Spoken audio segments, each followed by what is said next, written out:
இயேசுவில் பிரியமான என் அன்பு சகோதர சகோதரிகளே, புனிதத்திற்கு முன் புனிதத்திற்கு பின் என்று பார்க்கின்ற பொழுது புனித அகஸ்டினுடைய வாழ்வினுடைய தத்துவங்களும் அவருடைய வாழ்க்கையில் புரட்டி போட்ட ஒவ்வொரு சமயங்களுமே அவருடைய புனிதத்திற்கான ஒரு தொடர் பயணமாக இருந்தது.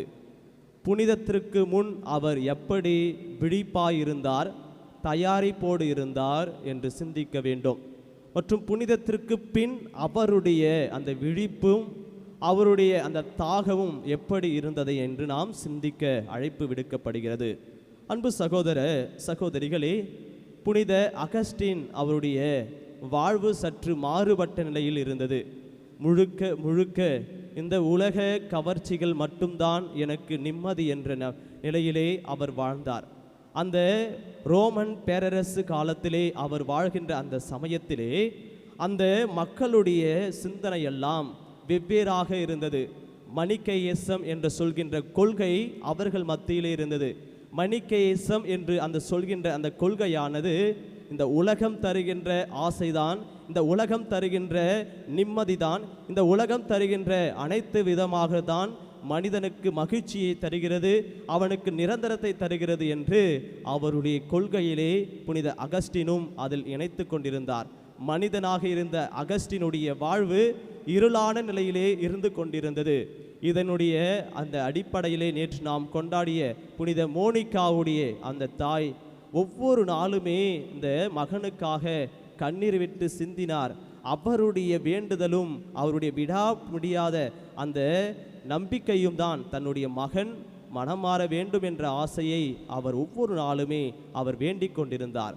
அந்த வேண்டுதலின் வழியாக அந்த கொள்கையிலிருந்து புனித அகஸ்டின் விடுபட்டு வர வேண்டும், அகஸ்டினுடைய வாழ்வு மாறுபட வேண்டும் என்று அந்த வாழ்க்கையிலே அவர் பல்வேறு நிலைகளிலே அவர் கடவுளை விட்டு வெகு தொலைவில் புனித அகஸ்டின் இருந்தார்.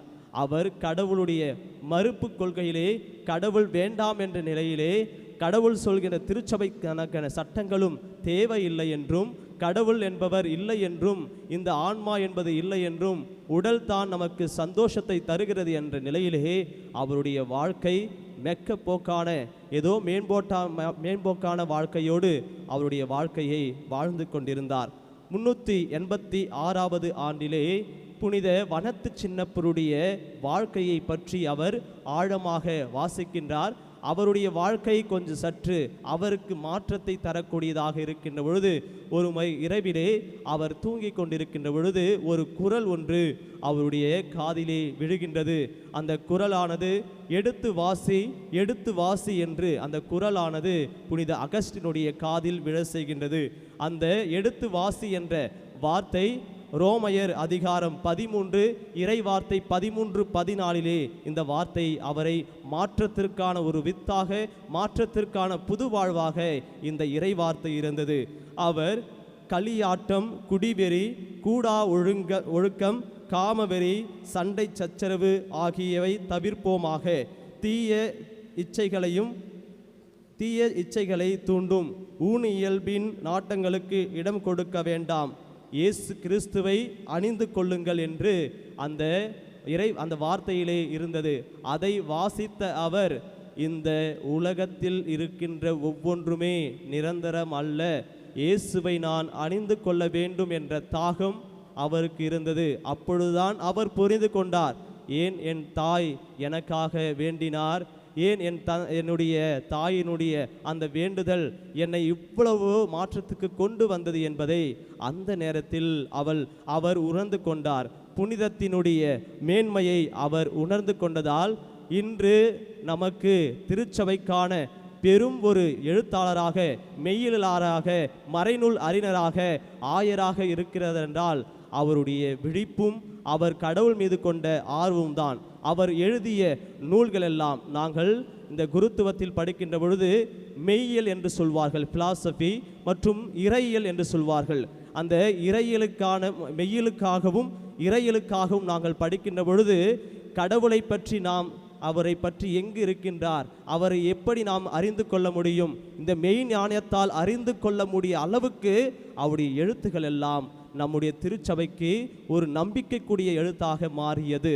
அந்த மெய்யில் என்று சொல்கின்ற அந்த படிப்பின் வழியாக, அவருடைய நம்பிக்கையின் கோட்பாட்டு வழியாக புனித அகஸ்டினாருடைய எழுத்தும் இன்றும் நமக்கு சாட்சியாக இருப்பதை பார்க்க முடிகிறது. இறையிலே பார்க்கின்ற பொழுது நாம் கடவுளை நம்ப வேண்டும், அவரை தேடுகின்றோம், கடவுளை நம்ப வேண்டும் என்ற நிலையிலே புனித அகஸ்டினாருடைய அந்த எழுத்துகளும் அவருடைய ஒவ்வொரு போதனையும் இப்படியாக இருக்கும். அவர் எழுதிய நூல்கள் எல்லாம் தன்னை பற்றியே ஒரு சுயசரிதையை எழுதினார்.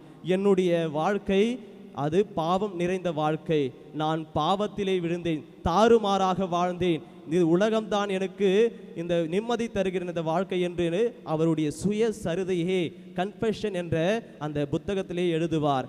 அதாவது ஒப்புகை என்று சொல்வார்கள். அந்த புத்தகத்தை அவர் எழுதுகிறார். அதே போல் சிட்டி ஆஃப் காட் என்று அவருடைய புத்தகத்திலே எழுதுவார். அதாவது விண்ணரசு இப்படி வருகிறது, விண்ணரசுக்கான தயாரிப்பு நம்மில் இருக்க வேண்டும் என்று சொல்லி கடவுளுடைய நகரம் என்று அவர் எழுதுகின்றார். கடவுளுடைய நகரத்தில் அனைவருமே இருக்க வேண்டும் என்ற அந்த புத்தகத்திலே அவர் எழுதுகின்றார். அதே போல் ட்ரினிட்டி, மூவொரு இறைவனை பற்றி யாரும் புரிந்து கொள்ளாத நிலையிலே அவர் மூவொரு இறைவனுக்கு அர்த்தத்தை கொடுக்கின்றார். மூவொரு இறைவனுடைய உறவு, அந்த ரிலேஷன்ஷிப்பை பற்றி அவர் எழுதுகின்றார். அதே போல் அந்த கிஃப்ட் ஆஃப் பெர்சிவியரன்ஸ் என்று அவருடைய புத்தகத்தின் வழியாக, அவருடைய நூலின் வழியாக திருச்சபையினுடைய மாபெரும் ஒரு உயர்த்தக்கூடியவராக அவர் இருந்தார். மெய்யில் என்பது நாம் புரிந்து கொள்ளாத ஒரு பாடம், இறையில் என்பது ஆண்டவர் மீது நாம் கொள்கின்ற ஒரு நம்பிக்கையை இந்த புனிததான் நமக்கு ஆழமான நிலையிலே நமக்கு புரிந்து கொள்கின்ற அந்த மெய்ஞானத்தை தரக்கூடியவராக இன்றும் அவருடைய பாடத்தை தான் நாமும் வாசித்து கொண்டிருக்கிறோம். அன்பு சகோதர சகோதரிகளே, இன்று வாசிக்கப்பட்ட நற்செய்தி வாசகத்திலே மானிட மகன் எப்பொழுது வருவார் என்று யாருக்கும் தெரியாது. எனவே நாம் ஆயத்தமாக இருக்க வேண்டும், எச்சரிக்கையாக இருக்க வேண்டும், நாம் எந்த நிலையிலே விழிப்போடு இருக்க வேண்டும் என்று இயேசு நமக்கு அழைப்பு விடுக்கின்றார். புனித அகஸ்டினாரும் விழிப்போடு இருந்தார். விழிப்புக்கான நிலையிலே அவர் புனிதத்திற்கான மாற்றத்திற்கு அவர் அழைத்து செல்லப்பட்டார். அன்பு சகோதர சகோதரிகளே, நம்முடைய வாழ்க்கையிலும் பல்வேறு நிலையில் நாம் தவறுகள் செய்கின்றோம். தவறுகள் என்பது நாம் செய்கின்ற பொழுது அதிலிருந்து நாம் மீண்டு வர வேண்டும். அதிலேயே விழுந்து கிடந்தோம் என்றால் நம்முடைய வாழ்க்கை முழுக்க முழுக்க இருண்ட நிலையிலே பாதாளத்திலே தள்ளக்கூடியதாக உலக வாழ்க்கையிலே நாம் எப்பொழுதுமே அப்படியே இருந்து கொண்டிருப்போம். அதிலிருந்து நாம் மீண்டு வர வேண்டும் என்றால் இறைவனுடைய துணை நமக்கு தேவை. இறைவனுடைய துணை நமக்கு தேவை என்றால் அவரில் நாம் ஒவ்வொரு நாளுமே உறவில் நாம் நிலைத்திருக்க வேண்டும். அவருடைய உறவில் நாம் நிலைத்திருக்கின்ற பொழுது நாம் எதற்காக படைக்கப்பட்டிருக்கின்றோம் என்பதற்கான அர்த்தம் ஒவ்வொரு நாளுமே நாம் புரிந்து கொள்ள முடியவராக இருக்க வேண்டும். அன்பு சகோதர சகோதரிகளே, புனித அகஸ்டினுடைய வாழ்வு நமக்கு ஒரு மாற்றத்தை தரக்கூடியதாக இருக்க வேண்டும். இன்று நாம் கொண்டாடிவிட்டு, இன்று நாம் அவருடைய வாழ்க்கை வரலாறை பற்றி நாம் தெரிந்துவிட்டு மீண்டும் வருடம் நாம் அப்படியே செல்வது அல்ல. ஒரு மாற்றத்தையாவது நம்மில் மாற வேண்டும். அந்த மாற்றத்தின் வழியாக புது படைப்பாக நாம் வாழ வேண்டும் என்று அழைப்பு விடுக்கப்படுகிறது. எனவே நாம் தொடர்ந்து இந்த திருப்பலியிலே மன்றாடுவோம். நல்லாயின் இயேசு என்றென்றும் வாழ்த்து பெறுவாராக. ஆமேன்.